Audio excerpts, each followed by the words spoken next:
होऊ द्या कीर्तनकार, नका होऊ द्या मृदंग वादक, नका होऊ द्या गायक, पण त्याने चांगली शाळा शिकावी, चांगले संस्कार घ्यावे, त्याने PSI बनावं, SP बनावं, कलेक्टर बनावं, कमिशनर बनावं, मोठ्या मोठ्या हुद्द्यावर जावं आणि त्याचा परिणाम त्याच्या सत्वगुणामध्ये होईल.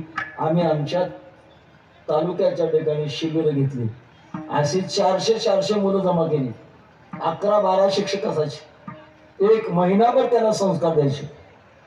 आणि प्रकार असा झाला, एकदा मुंबईला कीर्तनाला गेलो, कीर्तन संपल्यानंतर एक तरुण दर्शन घेऊन खाली बसला. मला विचारलं त्याने, महाराज मला ओळखलं का?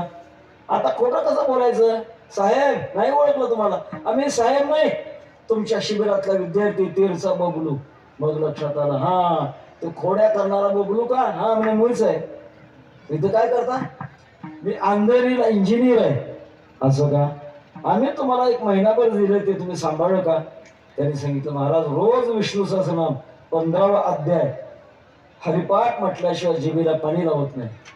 आणि मुंबई सारख्या ठिकाणी तंबाखू तर सोडा, पण सुपारीचा आम्हाला वास नाही, कमवलं म्हटलं नाही. असा समाज निर्वेशनी सदाचारी समाज होण्याची गरज आहे. सध्या महाराज वारं वाहू लागले, अनुकूल वारे.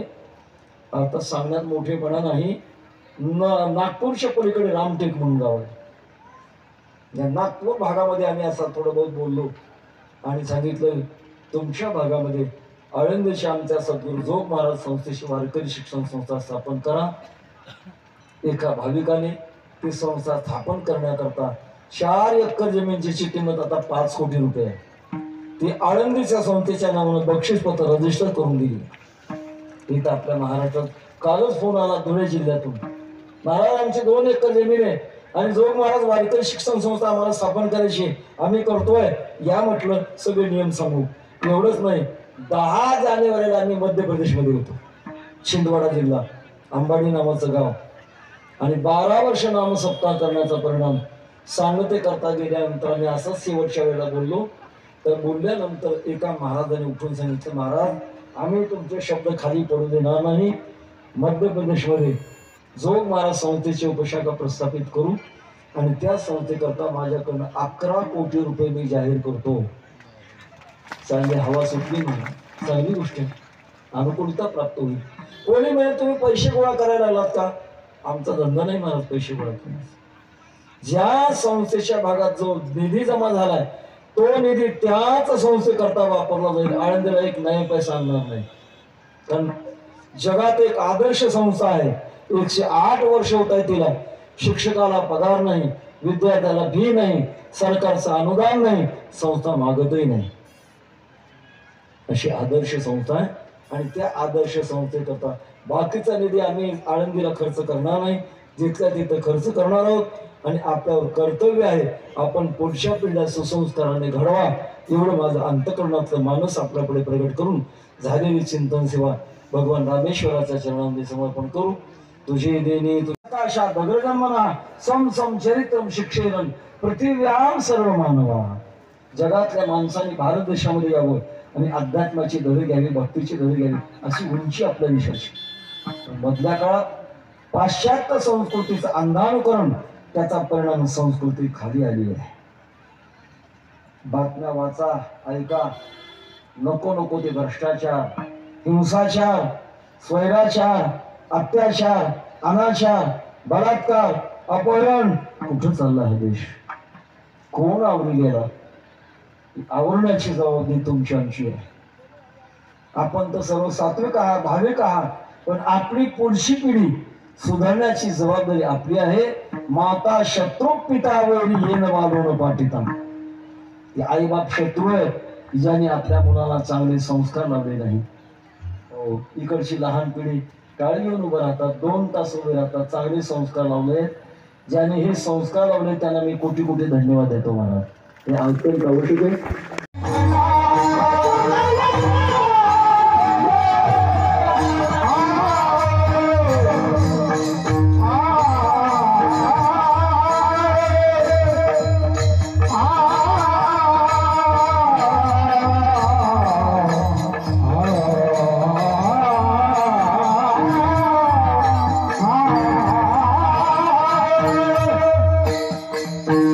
Bye.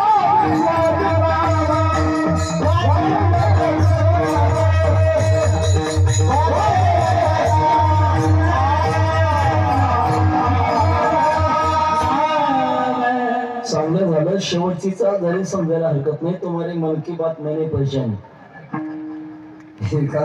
चांगला शृंगार करावा आणि त्याला कमरेवर घेऊन गावामध्ये फिरून यावं. ते मुलगा गरम होतं मला, रडायला लागतं. त्याला दृष्ट लागलेलीस. मग आजीबाई काय करते, मीठ आणि मिरच्या त्याच्यावर उवाळते आणि चुली टाकते. ठसका उठत नाही मला, इरवी टाकून बघा, बसू देत नाही. ते दृष्ट आहे. संप्रदायामध्ये दृष्ट हा विचार साधू संतांना सुद्धा मान्य आहे. तयाचे दिठीचा धने कलंक लागेल तुझ्या प्रेमा. ज्ञानोबा म्हणतात. तुकाराम महाराजांना विचारलं, महाराज गावात भजन न करताना डोंगरावर जाऊन भजन का करता? महाराजांनी त्याचं उत्तर दिलं, याच साठी वनांतरा जातो सांडोनिया घरा. माझे बिठावेल प्रेम बुद्धी होईल निष्काम दृष्ट लागेल. आपण जेवण करत असताना एखादा जर मनुष्य त्रस्त आला, त्याची लोभी नजर आपल्या अन्नावर जर गेली तर ते अन्न पायरवतं. पायरवे अन्न सुख नैदिते निष्ठान. म्हणून आपल्याकडे पद्धत आहे, आपण जेवण करत असताना एखादा जर मनुष्याला या जेवायला म्हणावं, मग त्याने काही बसायचंच का जेवायला? नाही, म्हणा महादेव चालू दे असं म्हणा. म्हणजे त्याच्या नजरेचं जे विष आहे ते विष उतरलं पाहिजे. मुद्दा असा आहे. तेव्हा अशी दृष्ट जरा म्हणतात, पाहण्यातून सामर्थ्य. पाहणाऱ्याचा पाहिलेल्या वस्तूवर परिणाम आणि पाहिलेल्या वस्तूचा पाहणाऱ्यावर परिणाम उलटे सुलटे परिणाम होतात. काही वेळेला पाहिलेल्या वस्तूचे परिणाम पाहणाऱ्यावर होतात. जुन्या काळात एका गावातल्या श्रीमंत माणसाच्या मुलाच्या लग्नाची नख उंबराच्या झाडात खवली. उंबराचं झाड थंड असतं. ज्यांना उष्णता झाली त्याने उंबराच्या झाडाची मुळी उकरायची, तोडायची, खाली गाडगं ठेवायचं. टप टप टप थेंब पडतात. मात्र वरून झाकायचं नाही तर सर्प ते पाणी पितो आणि ते पाणी जर पिलं तर कसली उष्णता नष्ट होते. उंबराच्या झाडामध्ये नख ओढल्यानंतर त्या उंबराने विचारलं, देवा अरे माझ्या अंगात तुम्ही विष सोडलं, मला याचा काय फायदा? तर भगवान नरसिंह परमात्म्याने त्याला वर दिलाय की जो कोणी तुझ्या सावलीला बसेल त्याचं पुण्य तुला येईल. आता नाईलाच आहे, झाड तेच आहे आणि आपलं तर पुण्य जमलेच आहे. त्याला एक उपाय आहे, नरहरी नरहरी नरहरी नामाचं चिंतन करावं. मग मात्र आपलं पुण्य आपल्याला राहतं. विठ्ठल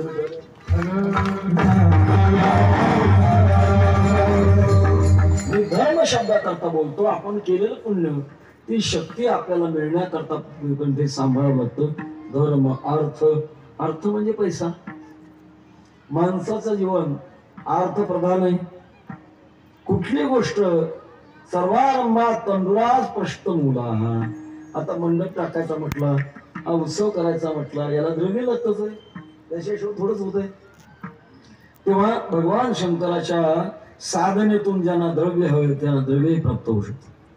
काम, काम म्हणजे लैंगिक आकर्षण नाही, अंतःकरणाची इच्छा, ती इच्छा पूर्ण होते.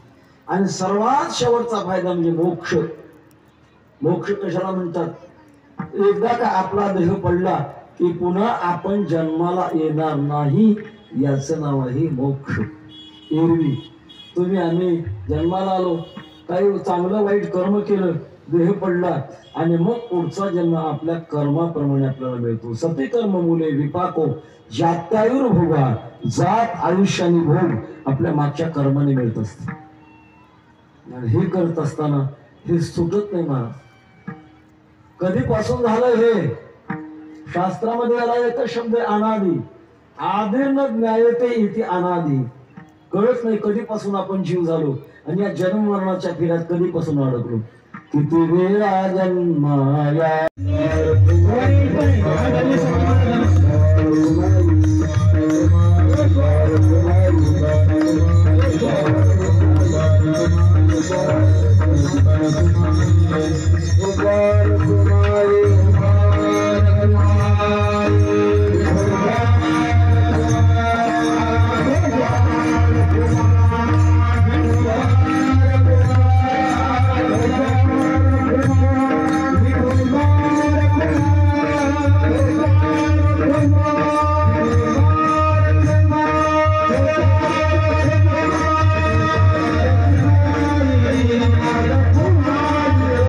पेक्षा कितीतरी वजन कमी झालं.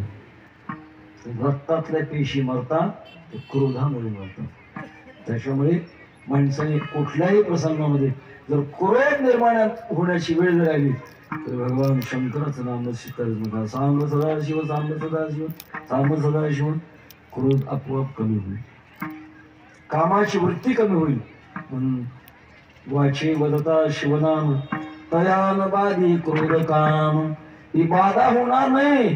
काय मिळणार आहे का महाराज? काही अभंगाचे तिसऱ्या चरणात सांगतो. काम मोक्ष